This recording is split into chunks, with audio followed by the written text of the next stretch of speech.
안녕하십니까. 광주 MBC 뉴스투데이입니다. 먼저 오늘의 주요 뉴스입니다. 세월호가 침몰한 지 4년이 돼가지만 여전히 숱한 의문이 남아있는 가운데 그날의 진실을 확인하기 위한 블랙박스 영상 분석 작업이 진행되고 있습니다. 6명의 사망자와 실종자가 발생한 그제 선박 사고는 안전 불감증 때문일 가능성이 높은 것으로 조사되고 있습니다. 민주당 광주시당이 시의원과 구의원 경선 후보자를 선정해 발표했습니다. 한전의 신임 사장이 취임식에서 에너지밸리 조성 등 현안 사업들을 한 단계 더 발전시키겠다는 포부를 밝혔습니다. 오늘 16일은 세월호가 침몰한 지 꼭 4년이 되는 날입니다. 여전히 숱한 의문 속에 그날의 진실을 찾기 위한 작업은 지금도 계속되고 있습니다. 세월호 내부의 차량에서 확보한 블랙박스 영상 분석 작업이 진행되고 있는데요. MBC가 확보한 블랙박스 영상에도 세월호 침몰 순간이 그대로 담겨 있습니다. 김양훈 기자입니다. 2014년 4월 16일 세월호 화물칸 C데크에 실려있던 차량 블랙박스 영상입니다. 화면상 오전 8시 46분 2초 차량들이 뒤엉키면서 왼쪽으로 쏠립니다. 잠시 후 좌측 깨진 유리창을 통해 바닷물이 쏟아져 들어옵니다. 6분 뒤인 8시 52분 48초 화물차 뒤쪽으로 사람이 보입니다. 힘겹게 차량을 붙잡고 탈출을 시도하던 남성은 앉은 채 미끄러집니다. 이미 세월호가 상당히 기울어져 있다는 증거입니다. 검찰은 세월호가 사고 직후 30도가량 기울었었다고 밝혔습니다.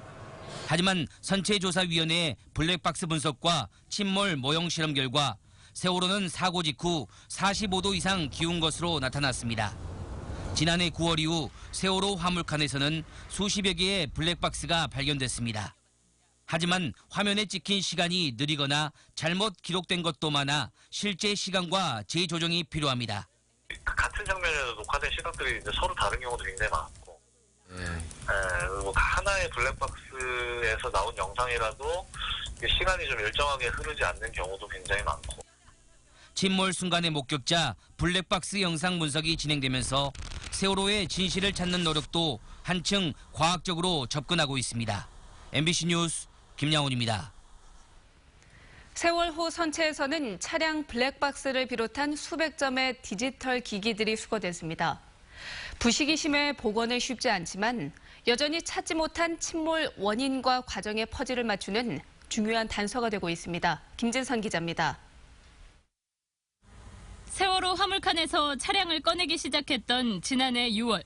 이후 2달 동안 차량용 블랙박스 26개가 발견됐고 복원은 국가기관이 아닌 민간 업체에 맡겨졌습니다. 그 민간 업체에다 맡긴 이유는 국가수에 대해서 유가족들이 이 포렌식을 하는 것 자체를 반대했기 때문에. 부식 때문에 복원 방식을 새로 개발해 세월호 참사일을 의미하는 R416으로 이름 지을 만큼 작업은 쉽지 않았습니다. 현재 블랙박스를 포함해 인양 이후 선체에서 발견된 승객들의 디지털 기기 300여 점 가운데 30%가량이 복구됐습니다. 부식 때문에 그래요. 그러니까 데이터는 사람으로 말하면 그러니까 머리에 내 안에 있는데 뇌에 접근하는 방법이 없는 거예요. 그러니까 메모리 안에 데이터는 살아있는데 접근 차량 블랙박스 26개 가운데 복원에 성공한 건 현재까지 17개. 침수 과정과 배 기울기 등을 파악하는 중요한 증거로 활용되고 있습니다. 그 증거물인 배를 통해서 우리가 배워야 되는데 그 속에 있는 자료들, 그것도 디지털 자료가 많은 얘기를 해줄 수 있을 거라고 보는 거죠. 선조위 활동이 끝나는 오는 8월까지 복구되지 않은 디지털 기기와 증거 자료 등은 2기 특조위가 넘겨받습니다. MBC 뉴스 김진선입니다. 사망과 실종 등 6명의 피해가 난 선박 사고는 안전불감에 따른 인재일 가능성이 높아지고 있습니다. 해상교통관제소에서 어선 충돌 직전까지 사고 위험을 수차례 경고했지만 화물선은 응답하지 않았습니다. 양현승 기자입니다. 진도 VTS가 어선을 충돌해 3명의 사망자, 3명의 실종자를 낸 화물선에 시도한 교신 내역입니다. 사고 발생 14분 전인 0시 23분. 진도 VTS는 화물선과 교신을 연달아 시도했습니다. 호출과 함께 교신 채널을 67번으로 변경하라는 지시가 14차례 이루어졌지만 응답이 없었습니다. 사고 3분 전 화물선 항로 앞에 어선이 있다는 구체적 경고를 했습니다. 화물선과의 교신이 짧게 한 차례 이루어진 뒤 즉각적인 변침과 어선을 피하라는 지시가 5차례 더 이루어졌습니다. 하지만 응답은 없었고 498톤급 화물선 싱유에오는 30분의 1 크기의 어선 연흥호를 충돌했습니다. 진도 지역을 지난 줄 알고 16번 채널을 돌려놨기 때문에 그 VTX에서 했는 것을 내가 응답을 못했던 거. 선장이 말한 채널 16번은 비상시 쓰는 채널. 싱유에오는 진도 VTS 관제역에서 의무적으로 맞춰야 하는 채널 67번으로 바꾸지 않았던 겁니다. 더욱이 진도 VTS가 채널 16번으로도 교신을 시도했던 것으로 확인돼 선장의 행적에 의문이 제기되고 있습니다. 해경은 사고 당시 선내 상황을 조사한 뒤 선장에 대해 구속영장을 신청할 방침입니다. 또 연흥호를 목포항으로 예인하고 해양안전심판원, 선박안전기술공단 등과 함께 합동 감식을 실시할 예정입니다. MBC 뉴스 양인승입니다. 목포 신항에 있는 세월호를 그림으로 기록하고 있는 정태관 화가가 세월호 사주기를 맞아서 SNS를 통해 70여 점의 작품을 공개했습니다. 정태관 화가는 목포 평화광장에서 304m의 전에 세월호 희생자의 이름을 써내려가는 행위예술을 개최하고 세월호 신항거치 200일 SNS 그림전 등을 개최했었습니다. 5.18 기념재단은 올해 5.18 문학상 본상 수상작으로 제주 4.3의 역사적 상처를 다룬 이종형 시인의 시집 꽃보다 먼저 다녀간 이름들을 선정했습니다. 김준태 시인 등 심사위원들은 제주도 4.3 정신에 입각한 문학적 형상화가 뛰어나고 주제를 드러내는 방식이 담백하다며 시집의 작품성을 높이 평가했습니다. 시상식은 5.18 기념주간인 다음 달 19일 오후 5.18 민주화운동 기록관 대강당에서 열립니다. 다음 소식입니다. 민주당의 광주시장 경선 후보를 만나볼 시간입니다. 오늘은 이용섭 예비후보의 강점과 약점을 살펴보겠습니다. 윤구수 기자입니다. 김대중, 노무현, 문재인 세 번의 민주정부에서 장관급 자리만 5차례 지낸 화려한 스펙. 여기에 더해서 재선 국회의원까지 지냈습니다. 국회 인사청문회를 3번 통과하며 청렴성은 어느 정도 검증받았고 경제 전문가라는 이미지도 갖고 있습니다. 하지만 4년 전 지방선거 때 민주당을 탈당했던 전력. 2년 전 총선에서 낙선한 뒤에 현실 정치를 떠나겠다고 했다가 다시 정계에 복귀한 이력은 신뢰에 금이 가게 만들었습니다. 일자리 만들라는 중책을 팽개치고 자신의 일자리만 챙기려 한다는 야당의 호된 비판을 받기도 했습니다. 고위 관료와 정치인 경력으로 쌓아올린 높은 인지도, 초반부터 형성한 대세론도 이 후보에게는 기회요인입니다. 광주시장 선거에 3번째 도전하면서 적어도 꼭 하고 싶어 한다는 진정성만큼은 확인됐다는 점도 긍정적으로 작용할 수 있습니다. 하지만 대세론을 굳히기에는 확장성에 한계가 있다는 시선들이 있고 감산 페널티와 당원 명부 유출 사건도 이 후보의 앞길을 위협하고 있습니다.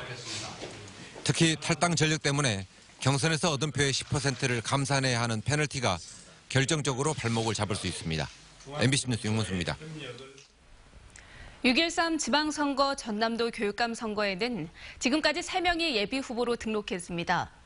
예비후보 모두 교육 경력이 다른 데다 전남교육의 현안 문제를 푸는 처방도 차이를 보였습니다. 신광하 기자입니다. 대학 총장 출신인 고석규 후보, 교육장 출신 오인성 후보, 정교조 위원장을 지낸 장서공 후보, 3인 3색 교육감 예비 후보들은 본인이 주장하는 강점도 제각각입니다.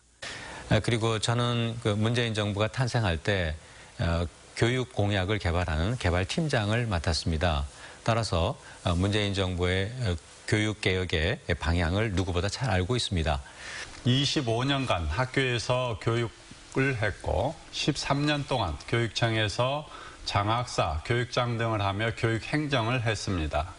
따라서 교육과 교육행정을 두루 경험한 제가 전남교육이 변해야 된다라고 하는 도민들의 염원을 담아서 민주진보 전남교육감 추진위원회가 만들어졌고요. 그 과정에서 경선을 통해서 제가 영광스럽게 단일 후보가 됐습니다. 농어촌 학교를 살리는 방안으로 고 후보가 특별법 제정을, 오 후보는 행재정적 지원 강화를, 장 후보는 교육협동조합 육성 등을 제시했습니다. 원도심 학교 대책으로는 오 후보와 장 후보는 도시재생사업과의 연계를, 고 후보는 강소학교 만들기를 대안으로 내놨습니다. 거점고 정책에 대해 고 후보는 공감을, 오 후보는 보완을, 장 후보는 부정적인 입장을 보였습니다. 교사 수급난 해소 방안으로 고 후보와 오 후보는 지역 단위 교원 임용제도 확대를 언급했지만 장 후보는 비민주적인 학교 문화 개선을 꼽아 극명한 차이를 드러냈습니다. 전남 교육의 핵심 가치로 고 후보는 포용을, 오 후보는 홍익인간, 장 후보는 포기하지 않는 교육을 꼽았습니다. MBC 뉴스 신광하입니다. 민주당 광주시당 공천관리위원회가 시의원과 구의원 경선 후보자를 발표했습니다. 민주당 광주시당은 시의원 선거구 20곳 중에 9곳은 단수 공천하고 나머지 11곳은 컷오프를 통과한 2~3명의 후보를 대상으로 오는 28일부터 경선을 치르기로 했습니다. 또 구의원 경선 후보 52명을 선정하고 심사 결과를 홈페이지를 통해 공개했습니다. 빛가람 혁신도시의 둥지를 들고 있는 한국전력의 김종갑 신임 사장이 취임식을 가졌습니다.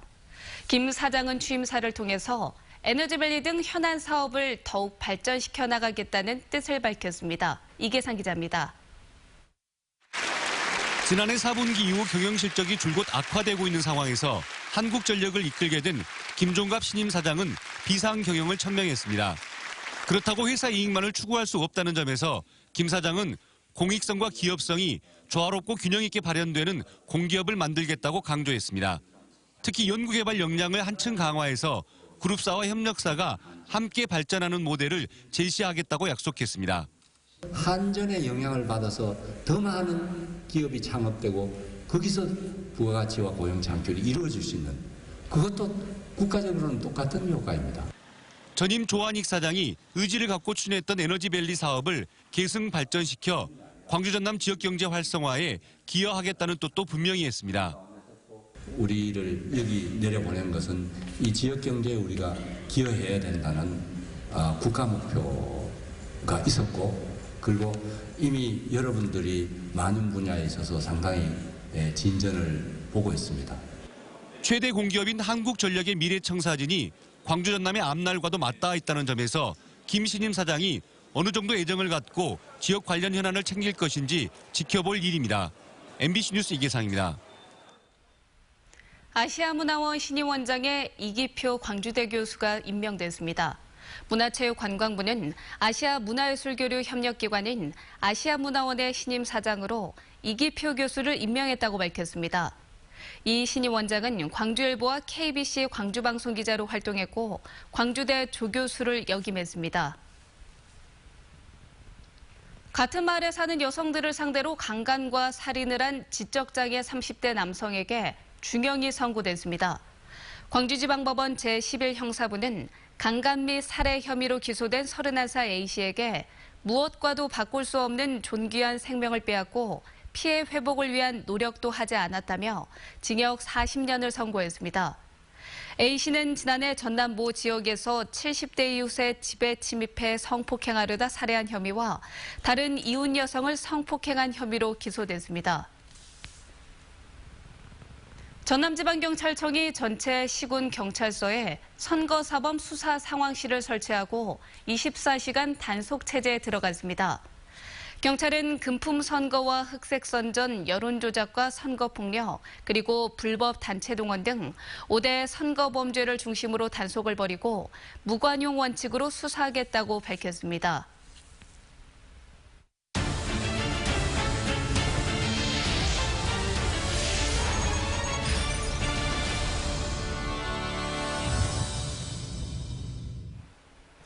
유네스코 세계유산인 화순 고인돌 유적지내에 고인돌 선사체험장이 조성돼 개장됐습니다. 지난 5년 동안 55억 원가량이 투입된 고인돌 선사체험장에는 선사인들이 살았던 움집 25동이 복원돼 당시의 농사와 사냥, 어로 생활 등을 체험할 수 있도록 했습니다. 무등산권이 유네스코 세계 지질공원으로 인증된 것과 관련해서 환영 입장이 잇따르고 있습니다. 무등산 보호단체 협의회는 환영 성명을 통해서 15만 회원들과 함께 세계 지질공원 인증을 축하한다고 밝히고 무등산의 공익적 가치를 미래 세대에 온전히 물려주도록 노력하겠다고 다짐했습니다. 민주당의 광주시장 예비 후보들도 앞다퉈 보도자료를 내고 무등산을 세계적인 명소로 만들겠다고 밝혔습니다. 전라남도가 도시민들의 농촌 관광과 농촌 주민 소득 증대를 위한 농촌 체험 휴양마을 활성화를 추진합니다. 전라남도는 지난 2015년 79만 명에서 지난해 95만 명으로 농촌 체험 휴양마을 방문객이 크게 늘고 같은 기간 농가 수익도 87억 원에서 105억 원으로 증가했다며 올해 110만 명 방문에 110억 원의 수익을 목표로 정했다고 밝혔습니다. 전라남도는 이에 따라 도내 143곳의 농촌체험 휴양마을에 25억 2천여만 원을 투입해서 체험 프로그램 개발과 홍보, 그리고 방문객 안전 등의 지원 사업을 전개할 계획입니다.